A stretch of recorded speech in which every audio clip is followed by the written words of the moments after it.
Pull up, grab the fuel nozzle, and get ready to fuel up on trends and strategies to grow your travel center business in this episode of The Truck Stops Here, brought to you by NATSO. Now, here's your host, Amy Toner. Hello, and welcome to today's episode of The Truck Stops Here. I'm your host, Amy Toner. You are listening to The Truck Stops Here, the NATSO Foundation's podcast. The NATSO Foundation is a research, education, and public outreach subsidiary of NATSO. This podcast is just one of the many educational tools the foundation creates. Today, we have the pleasure of having FRANdata on with us. We have Edith Wiseman, who's the president, and Christina Niu, who's the director of research. Hey, guys. Hi there. Hi, Amy. They've been working on a big research project for NATSO, so I thought we'd come onto the podcast and share all about it. So we're going to start by just telling us about FRANdata and what you guys do. Well, thanks, Amy. We're excited to be here to talk to truck stop operators and where it intersects with franchising, our favorite topic. So FRANdata, we're a franchise market research company, and we help companies grow smartly in franchising. So what does that mean? It means that we have a ton of information, a ton of expertise. Our objective is to have an FBI file on every franchisor and franchisee in the United States. So, no small task, but got a bunch of franchise brainiacs on staff to make that happen. Awesome. Okay. So like I said, NATSO hired you guys to do this research project for us. Can you tell us about it? And also make sure you tell us what franchises you looked at. I know you will. So we've had the opportunity to be connected with NATSO in the past, but talking about franchising broadly. What was unique this time is that NATSO recognizes that the truck stop industry is evolving, and truck stop operators need to evolve into what is called the truck stop of the future. So what does that look like? And a lot of truck stops have connected with franchise brands, very large franchise brands that are traditionally in food service. And so the question that we wanted to answer was, how does a truck stop operator get the attention of franchise brands? Not just the top brands that everybody connects with, like Subway or Burger King, but open the aperture a bit and let's look even to brands that maybe are more local or brands that aren't even food. So what does the consumer at a truck stop really need? And how do you get the attention of franchisors? And what type of information does a truck stop operator need to come to the table with? So pretty extensive questions. And that's what we've come up with, is a guidebook, essentially, to help people really navigate this marketplace, which is very different than what they may have been used to before. So, one of the main reasons that we asked you guys to do this is to showcase to our members what the opportunities are that they might not know about. So what were some of the opportunities that you guys identified for travel centers? So I'm just going to jump in there real quick. I think big picture, what we came away with from franchisors is that franchisors are in growth mode, right? And so wherever they can grow to meet their consumers, they are open to considering. So I think that gives travel centers a much bigger kind of opportunity than one might have thought of previously. So I think that's a big picture takeaway. But I'll let Christina dig a little bit more into the details. Yeah, absolutely. So oftentimes, franchise brands are attracted to travel centers due to their access to substantial foot traffic, cost-effective real estate options compared to traditional stores, diverse customer bases, and the opportunity to enter a new market. So the lower initial investment is really attractive to the franchisors now. So the lower initial investment from establishing a location also empowers brand to take calculated risks, such as like testing new products or technologies or venturing into new geographies. So by strategically placing their offerings in these high traffic locations, like in travel centers, brands can enhance visibility and connect with potential customers who might remain untapped through conventional channels. The second opportunity comes from anchor brands, which is another thing that franchisors look at. So collaborating with well-established anchor brands within travel centers is a source of excitement for franchise brands because that provides them an opportunity to engage with captive audience and leverage the credibility of their partners. Then in addition to attracting new customers, franchise brands also want to serve their loyal customers wherever they are, right? So with the goal of building a widespread store network that fosters ongoing engagement with their customer base, so having a location at travel centers may also allow franchise brands to maintain their existing customer relationship. I guess taking together, these are the opportunities we see for travel centers based on what we have researched. Yeah, and rethinking how to use kind of that empty space, that space in the travel center that is dormant or not overly utilized. There's lots of brands that can fit in. I was looking at a brand that had 600 square feet for a kiosk. What a great opportunity for both the brand to get exposure with a different set of consumers or consumers that are traveling. So they're trying to build that brand awareness with a travel center that has some space. Awesome. Yeah. And you did touch on this a little bit, but I mean, I know that travel centers are a very attractive place for franchises, but when your research, what did you find was the most attractive part of the travel center, their business model for franchises? Yeah, as I mentioned, I guess, first of all, is their foot traffic, right? The ability of travel centers to attract diverse foot traffic is most attractive to franchisors. So by knowing the location of travel centers, franchisors determine the expected footfall and if it makes business sense to open a unit in there. So franchisors want to know if travel centers are located along a busy travel route or near a residential area where residents known for stay. The second, most attractive business aspect is the low real estate costs compared to traditional locations. So brand often open smaller format stores in non-traditional locations, lowering initial costs of opening. But in microeconomic environment today, where inflation has significantly increased the cost of opening a new store, coupled with high interest rates, brand may witness better ROI in travel centers compared to traditional stores. And then the third aspect is the partnership with future travel centers. It's very promising. So right now, I think lots of travel centers, operators are recognizing the need to transform their travel centers to meet the preferences of the next generation of customers. And these modernized travel centers emphasize cleanliness, sophisticated design, and aesthetic appeal, making them more attractive to franchise brands. So franchise brands are seeking more partnership with travel centers that successfully position themselves to meet evolving customer needs. Okay. What did you find most interesting in your findings?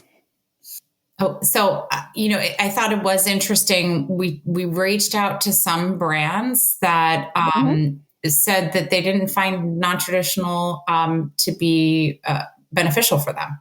So it doesn't, just because we've seen a lot of franchisors who are very interested, other business models, it's slightly more challenging. But it really depends on the demographics of a particular travel center. So one of the concerns was about if there was a membership concept. So think about, there are a number of brands that have emerged across all industries, whether it's taking care of pets or fitness or wellness. If there's a membership component, the repeat business that's required in that type of model is important. However, not all models, because some have it so that they're open all day, all night. And so you can go, if it's a gym, you can go anywhere. So then that might be less important, or not be, it could still be successful. Even though so it depends on the demographics of the particular travel center. If someone's a hub, then they can have more repeat business from a set of consumers. So I think the answer is that one of the interesting points is there's not going to be a fit for every travel center, for every brand. So some travel centers are going to fit, some franchises are going to fit better into some travel centers than others. So there is a slight, while this guidebook is critical to knowing what are the key factors of how to get a brand interested and how to think about what's a good opportunity, that there will be a little bit of customization to know what's right for a given travel center. One of the things that you guys found that I found interesting was the importance of making it easy for franchise to do business with you. Yeah. Can you tell us more about that?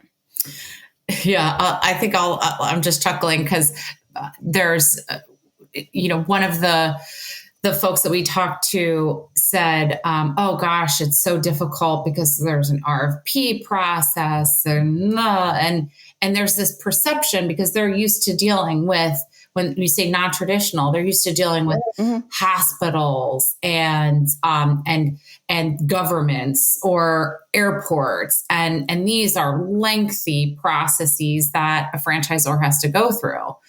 And so it was like, well, but that's not the case with travel centers. And so I think that was really kind of an aha moment, is like, oh, this is different. This is not what I think in my head when I think of non-traditional. So I think, being flexible with a franchisor first starts with like letting them know we're different. But secondly, if they haven't grown in non-traditional, which not every franchise brand has, but they want to, testing things out with a brand to say, okay, let's see what might work here. For the travel center operator, it's new, and for the franchisor, it's new. So I'll let Christina elaborate on some of the ideas as to how they said to test, but I think that's what comes to mind. So partnering with skeptics and encourage them to test is a great strategy to establish proof of concept. So if you want to better attract, franchise brands, you can offer like revenue share model, right? Or offer them some opportunities to first have a kiosk of their business model before they have like a full store opening up at a specific location. Also, I want to emphasize that providing support for employee recruitment is also important for travel centers to be effective partners, because especially for the newer franchise brands for travel centers, like one of their concerns is that they don't really know, or they don't even know if they would find the specific talents, right, that are the best fit for their business model. So if the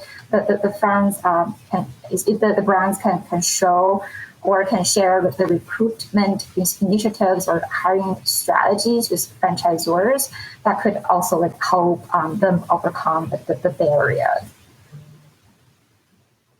You sort of hit on it there, right? That a big part of making this work is being a partner. You need to work together on the staffing and being a good partner. Did you find any, what did you find in the partnership area? Like, how could they be a good partner? Full transparency on the business is where it starts, but also being open to, so what we've seen in franchising is a proliferation of different prototypes, right? So you start with one, here's the box, it's 1,200 square feet, right? And then the franchisor realized well, to put it into this type of location, this is a different type of box. And actually I was just looking at our economic forecast for franchising that's going to come out at the franchise convention. And one thing we're seeing is a shrinkage in square footage across, particularly in the food category. We just looked at that. And so the ability to work with a franchisor to say, okay, you've got these 3 prototypes, which prototype, or maybe one, and they need to create a new prototype for the travel center. That's where the partnership really comes into play to say, okay, you have to look at all the factors. So you're looking at what are the demographics of the customers coming through here? What are the likelihood they're going to frequent this particular establishment? So, helping to put together like a pro forma of what the estimation of who's going to use whatever service or product. And then talking through what could this look like in terms of a prototype, if there isn't one that exists for that space. And the staffing piece is, to be clear, franchisors and franchisees are 2 separate entities. So the franchisor, in some respects, is handcuffed from doing anything with helping franchisees staff. But I think where the point is like recognizing, okay, what's your demographic? Who can staff this? Because this might be a different employee than you have currently. And so how do you think through those staffing challenges? Just a side note, I remember talking to a franchisee, and before he goes into a market, he's looking at who his competitors are from a staffing perspective. He's like, is there a Kroger's? Right. Is there a, that are going to suck up a lot of people, and what are they paying? And so I think having that kind of prepared, that lay of the land, so that and that the franchisor can feel confident, like, yeah, this is going to work. Because you have a plan for how you're going to staff. You have a plan for like thinking through how are people going to get, like what percentage of people are actually going to use this product or service. So I think that's really where it starts. But then of course the partnership I say partnership in quotes, because it's a business arrangement, right? Like, but the partnership really continues with the operator sharing what's needed in that location, especially if it's a first time. So then that's where you're working very closely together. Like this isn't working. This is working. How do we kind of tweak to optimize? Before I let you guys go, I wanted to talk about you guys. Part of the reason we wanted to work with you is so that we can give our members a resource if they want to find a franchise, find a partner. So can you tell us about like what you guys do and how people could get a hold of you? Yeah, so I think the best way that people can think of us is we know about every franchise, thousands of franchises. And what I'd say most of your operators probably have exposure to is a very, very small set. And we not only know them, we study them. We credit risk rate them for banks. So banks, there's about 50% of all small business loans are underwritten by banks that use our franchise credit scoring. So we know a lot about everything when it comes to franchising. And so what we have done with NATSO is recognize that operators don't know much about franchising and what franchising opportunities exist. And so what we have done is we have offered a discount to NATSO members to be able to use our services. I shared with someone else on NATSO's team is like, well, how often do you work with franchisees? The answer is rarely. Really not at all. The only franchisees we work with are very large franchisees who are very kind of very large corporations themselves. Well, who we usually work with are franchisors, and we work with banks, and we work with suppliers. So this is a unique opportunity for operators to get access to information that they wouldn't otherwise have, get access to new ideas, right? Like, so research, that's what we do. We infuse new ideas into how you think about your own business. So we're going to talk to operators about a little bit about their sites, their demographics, what kind of space they have, what are they thinking, what industries, and then we can identify both local brands and national brands that might not be, well, let's say local or regional brands that aren't your like top 5, to give them ideas as to how you can expand the business by partnering with a franchise organization that you may not have considered before. And how do they get a hold of you guys? So we are on the web at FRANdata.com. On the internet. Perfect. But yeah, so also you can email at FRANdata@FRANdata.com. And we're on LinkedIn, FRANdata. Just follow all the places. All the way. They can always reach out to me too. Okay. Thank you guys for coming on the podcast. Yeah, thanks for having us. All right. And thank you for listening to today's episode of The Truck Stops Here. You can find us online at natso.com/podcast.